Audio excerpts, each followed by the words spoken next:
Hello and welcome to ILTV's Israel Daily. I'm Aaron Porras, and coming up in today's newscast, Iran claims to have found the culprit at the Natanz nuclear plant explosion earlier this month. Israel works towards some common sense reforms following a tragic and ultimately avoidable death. And the first heat wave of 2021 is here. Stay tuned for why you might want to avoid cooling off along the coasts.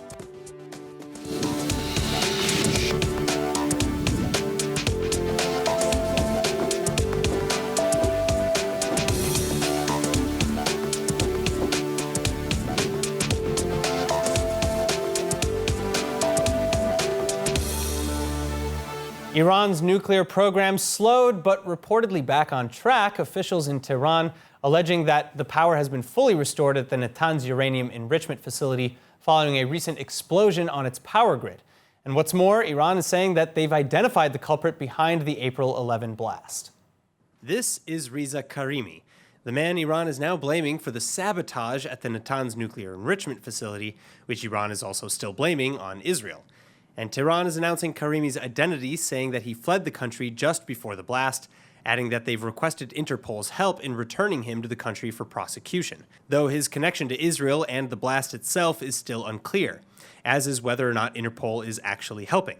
A search on Interpol's website for Karimi coming up empty. Likewise, while Iran is saying that the damages caused in the explosion have been reversed and production resumed, details of the activities resuming have not been published. And experts are claiming that considerable damage had been caused at Natanz, likely setting the facility's capabilities back by months. Thousands of centrifuges used to enrich uranium are said to have been destroyed or damaged when a 150-kilogram bomb took out the main and backup power supplies at the plant. Meantime, beyond alleged involvement in setting up the attack, Israel preparing to send a delegation to Washington, D.C. in hopes of lobbying U.S. officials to push for tighter oversight over Iran's nuclear program. This as Iranian and American negotiating teams in Vienna are said to be quickly resolving issues blocking a return to the JCPOA nuclear deal. That said, Israel is supposedly resigned to the fact that the deal will still fail to address Tehran's ballistic missile program and support for global terror groups like Hezbollah, Hamas, and the Houthi rebels. In other news, you may remember in April 2017 the murder of French Orthodox Jewish woman Sarah Halimi. And if you do, then you'll likely also remember that her murderer, who espoused anti-Semitic beliefs online and yelled Allahu Akbar as he threw her out of her window, was exonerated, found criminally not responsible because he had smoked cannabis before the attack. Well, surprise, surprise, the ruling has just been upheld by France's High Court, prompting swift condemnation not only by Israel and worldwide Jewish groups, but by French President Emmanuel Macron himself, who issued a rare admonition of the French justice system. The question, though, is what's being done? What can be done? Joining me now with more is Senior Fellow at the Tel Aviv Institute, Chen Mazik. Chen, thank you so much. Now, how could this happen? I'm pretty sure that anyone who's ever smoked or even knew a pot smoker knows that cannabis doesn't strip you of your mind to that degree. Yeah, there's in 1979, during the trials for the murder of Harvey Milk, the supervisor of San Francisco and the mayor of San Francisco, the defense for the murder, Dan White, used a strategy that is called now the Twinkie defense. They basically said that because the killer was having a bad diet and he ate sugary food, that shows that he has depression, and that's why he wasn't able to premeditate murder. The same strategy was used here with marijuana. If you look at the numbers in France, France has the highest smokers per capita in all of Europe. If the French authorities really want to stick to their guns on this one, they have to create some draconian rules on how to use it. The case itself is really, the outrage is justified because the result is just taking away justice from Halimi's family, from the Jewish community. And I think that's why President Macron intervened. The situation in France for Jewish people has been terrible for a while, and I think it's just getting worse. And this was really another reminder that this community is unsafe. So does the Halimi family have anywhere left to turn, or that's it? They've exhausted all of their appeals? Yeah, that was the Court of the Appeal, so they can't do anything else. And unfortunately, the the killer murdered Sarah Halimi.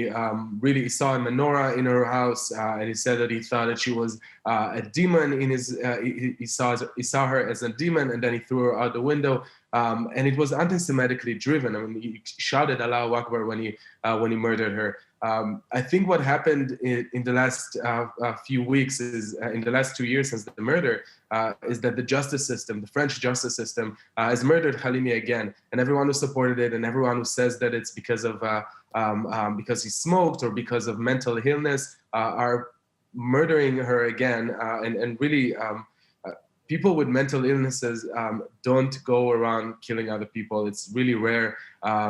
We're hearing this defense over and over again, and it's just does such damage to mental illness. The Pulse nightclub in America was an homophobic murdering. The Pittsburgh shooting was an anti-Semitic murdering. The Charleston church was a racist murdering, and the same thing with Sarah Halimi. And I think we need to say it loud and clear. And the French authorities and leaders, just like Macron, which I commend him for doing it, have to call it what it is if they want to change the situation, to stop the anti-Semitic violence and the attacks that the community is facing. Well, so more to that point, could you quickly dive into what's being done to prevent such a ridiculous ruling in the future? Right now, I know that there are many groups in France that are working behind the scenes to promote the change of this legislation. Even Macron, in his statement, he said, he was trying to not intervene with the court's ruling because he's the president and this is the legal authorities.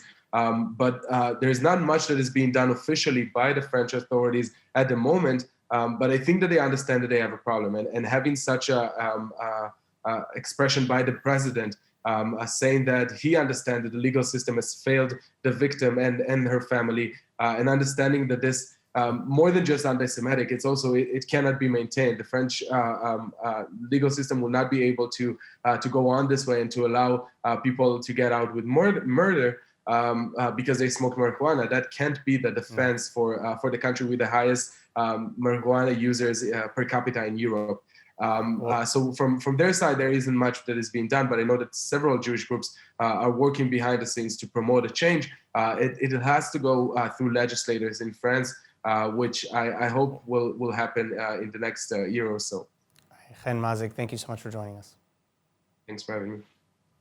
Moving along with more and more coronavirus variants popping up, Prime Minister Benjamin Netanyahu announcing plans to begin a second round of vaccinations in just 6 months' time, working swiftly to strike deals with Pfizer and Moderna to purchase millions of new vaccine doses. Netanyahu on Tuesday calling on all Israelis to prepare for the second drive, and hopefully including children pending FDA approval. אז תכינו את הכתפיים, את השרירים, מי שרוצה, וגם את הילדים, משום שהערכה שלנו שעד אז גם יהיו חיסונים מאושרים לילדים. But meanwhile, a stress is also still being placed on tightening controls of the borders to prevent a new eruption of infections, especially as some 800,000 Israeli adults, mostly ultra-Orthodox, continue to refuse vaccination, both due to anti-vax conspiracy theories and assumptions that vaccines are simply unnecessary. הגישה שלי, ואני חושב שהיא גם הגישה של מערכת הבריאות, זה שאנחנו צריכים להדק כרגע, כי אנחנו נמצאים במציאות עדיין לא ברורה לחלוטין. What is clear, however, is that prominent scientists across the board agree that Israel's emerging from being a virus hotspot to being a beacon of health is absolutely thanks to the world-leading vaccine campaign, roughly 80% of adults having gotten both shots of the Pfizer or Moderna vaccines.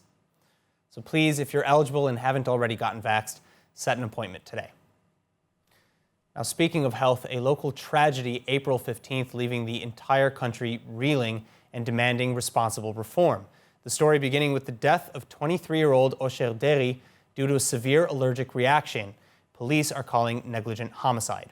This after Deri was accidentally served cream at what is supposed to be a kosher-certified meat-only restaurant. ואמרה לי, אמא, אכלתי בטעות קצפת חלבית. אני מרגישה, היא אומרת לי, שאני לא נושמת. היא עלתה בכוחות עצמה לבית חולים. אני לא יודעת איך היא הצליחה להגיע לבית חולים. אני רק יודעת שהאח אמר שישיבו אותה במיטה, חיברו אותה אפילו לאינפוזיה. ואז היא איבדה את ההכרה. אני הגעתי ממש כמה דקות אחרי, כבר לא נתנו לי לראות אותה. הלכה לי הילדה, הרגו לי את הילדה. To be deemed a kosher establishment, a restaurant may serve dairy or meat, but not both. So Deri felt safe when she ordered the dessert that killed her. Likewise, having even worked at the meat-only restaurant in the past, she assumed that she didn't need to take her epinephrine pen. The mix-up reportedly occurring, however, when the chef noticed that they were out of whipped cream and ordered a co-worker to run out and get more. The employee allegedly returning with a dairy-based creamer by mistake. And all suspects, including the owner and chef, are now under house arrest at this time.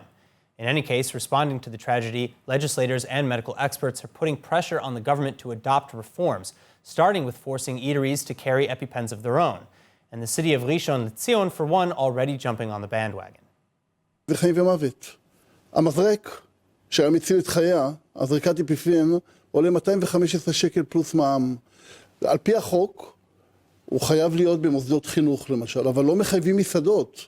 והדברים האלה קורים במסעדות, ולכן, קודם כל ראשי הערים צריכים לקחת את העניינים האלה לידיים. חבר'ה, זה הכרח. ראשי הערים חייבים לעבוד כאן, וחייבים להכניס את זה לכל מסעדה, לכל מקום שיש בו אוכל. הילדה מתה. על כלום. מוות מיותר לחלוטין. הזריקה הזאת הייתה מצילה את חייה. Moving on, by looking solely at Western media, you might be forgiven for thinking that the Holy Land is nothing but conflict and hardship. But a new trend is gaining speed, showing that many are seeing through the smokescreen and are in fact attempting to move here as fast as possible. Chana Rifkin with the story. Boca, the Hamptons, Manhattan, Tel Aviv? According to Aliyah organization Nefesh B'Nefesh, requests for Aliyah or immigration to Tel Aviv, or at least to purchase real estate in the city, increasing by a whopping 126% in 2020 alone. And this despite both the coronavirus pandemic and the popular central city being very well known for its excessive pricing. Especially unique, though, is that interest among Americans has been skyrocketing, with the number of applicants per month rising from 2 to 20, whereas until now, UK and French immigrants have been known to lead the real estate market in the Tel Aviv area. So why the sudden boom? Particularly as Tel Aviv ranking second in the world after Paris for the average cost of living. In fact, just to give you an idea of the cost, a recent survey reveals that the average price of a 4-room apartment in Tel Aviv inflated 36% between 2011 and 2021. Well, the Wall Street Journal is signifying Tel Aviv's high-tech scene as the city's main factor of attraction, but real estate experts also attributing the city's successful draw to its friendly urban environment, which is attracting younger immigrant demographics. Additionally, families and retirees alike are also drawn to the pleasant tropical weather and proximity to the coast. Whatever the case, Tel Aviv is on the rise in the world of foreign property ownership, now often spoke of in the same breath as famous metropolitan cities such as Manhattan and London. And this upwards trend appearing to only continue for the foreseeable future. All right, now Americans just can't seem to get enough of Tel Aviv. In fact, despite the pandemic and rising costs amidst an already extremely expensive landscape, property purchases in the so-called White City rose 126% in 2020 alone. Here to explain the phenomenon is Vered Koplir, Regional Sales Manager of Nefusi Group, a real estate company in Central Israel. Vered, it's a pleasure to have you. Thank you for coming. Thank you for inviting me. All right, so my first question is, what type of real estate properties does Nefusi Group specialize in and where? Actually, our group specializes in a very smart process, okay? Because we supply a lot of options to our client and also for constructors in a high demand area and also other good areas that you can find in Israel. Actually, we consider to be good advisors because we analyze our process on a daily basis. I mean, every transaction that our company does for a constructor or for a very big or very small project, we actually learn from it. Therefore, we can predict the market trends that you can proceed and to advise our client what's the best option for their money. So we actually specialize in residential real estate, especially, but we are like an open house, okay, for clients, for constructors, whoever is welcome. So what is so attractive about Tel Aviv, especially to Americans? Tel Aviv, you know, it has a very, very high prestige,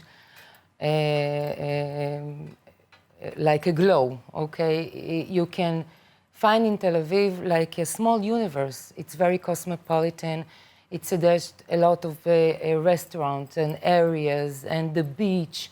And you can find yourself, whatever type you are, okay, in Tel Aviv, you have everything to do. Now, in Tel Aviv, we learn through the years that it's the city of the streets. I call it every street has his own demand, okay, his own project, and Personality.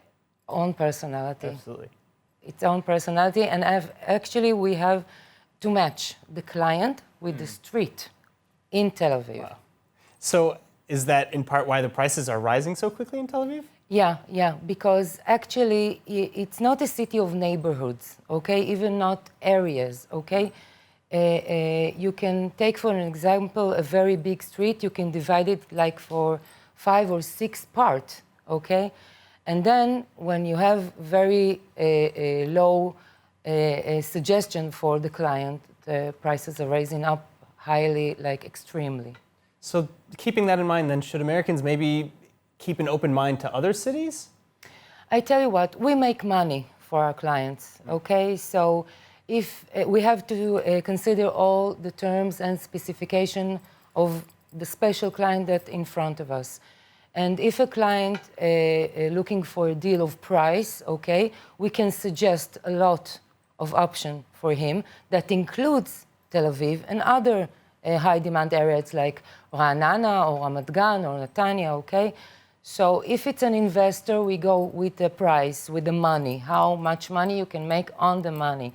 And if he has the dream of Tel Aviv, we will supply the dream, you know. All right, well, I'm pretty sure people who've been to Tel Aviv completely understand that dream. That's right. Thank you so much for coming in. Thank you. In other news, Israelis are burning under the seasonal sun, feeling their first heat wave of the year this week, and coastal waters are likewise rising in temperatures, attracting sharp-toothed creatures as never before.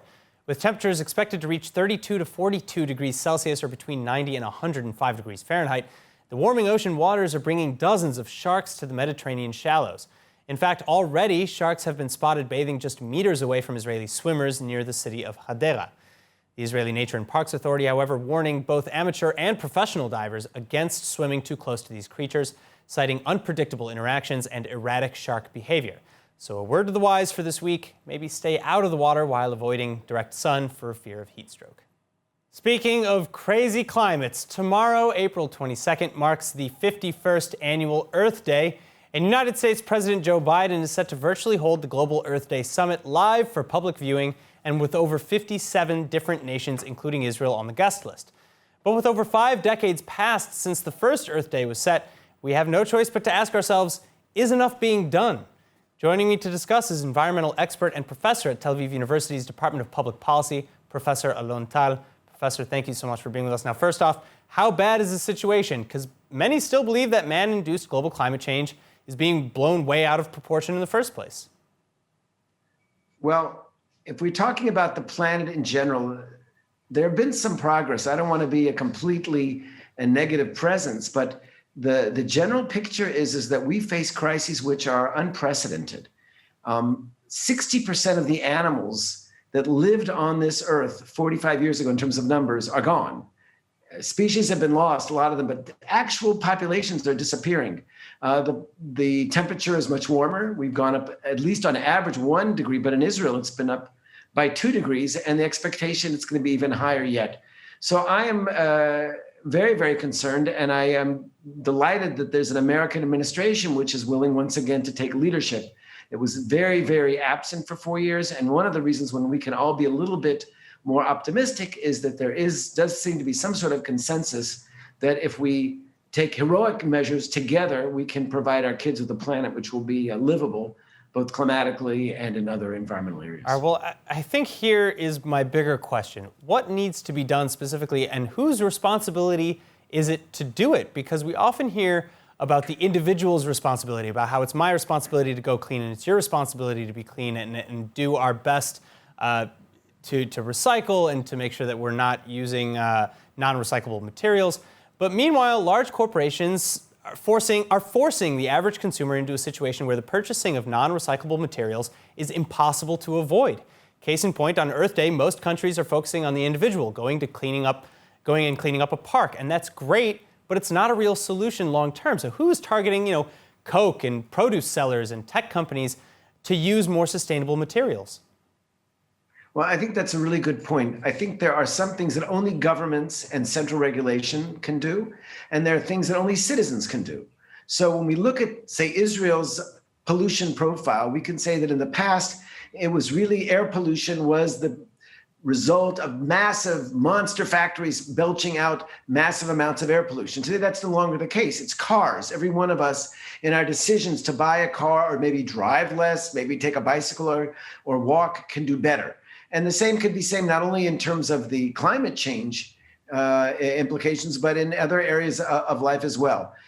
Recycling is extremely important, I think, educationally, in terms of the kinds of messages we give children and all of us about that we live on a spaceship Earth with limited resources. However, if we talk about the real crises that the planet faces, it'll delay the collapse of civilization by about 20 minutes. So one of the things that everybody can certainly do is maybe have a few less children. The world's population is growing at an astonishing rate. About every 15 years, we get another billion people. And although it has been a slow slowing down, Africa seems like it's headed to 4 billion people. Remember, there were only 200 million people there 60 years ago. So there's really a lot that individuals need to be part of, and good public policy, and I come from a public policy department, means engaging the public, but also giving them the framework to be constructive. And I think your example of being forced to be in a system that has lots and lots of plastic is just one example. Yeah, and again, that's one example. Is the infrastructure there? What needs to be changed, and how close are we to making those changes?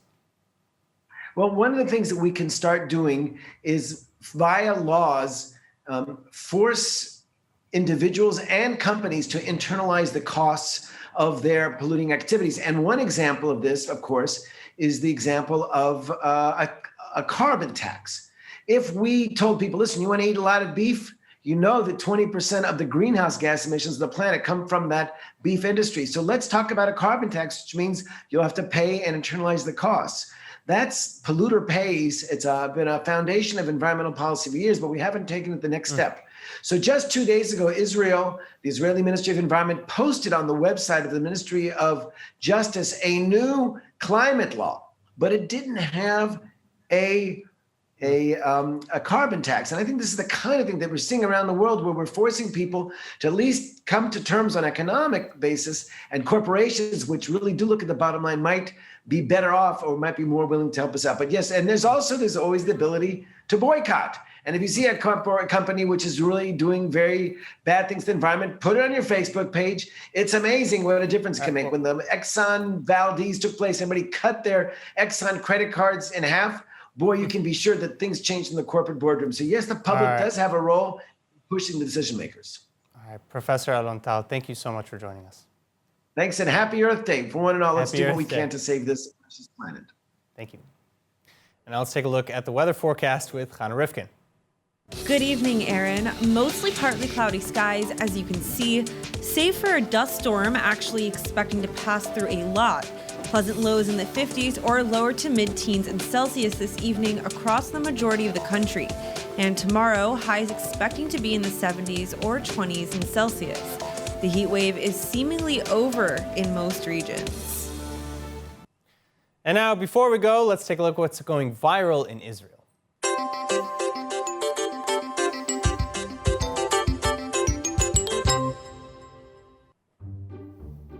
It's just another day in Jerusalem. Two porcupines looking for a place to live. Housing prices are expensive. And so clearly they've decided not to take this apartment. All right, that is it for today's news. Today's exchange rate is 3.26 shekels to the American dollar and 2.59 shekels to the Canadian dollar. And finally, for the latest updates and news from ILTV, please like ILTV on Facebook, follow us on Instagram, and subscribe to our YouTube channel, as well as to our newsletter at iltv.tv. I'm Aaron Porras. Be healthy, and thank you so much for watching.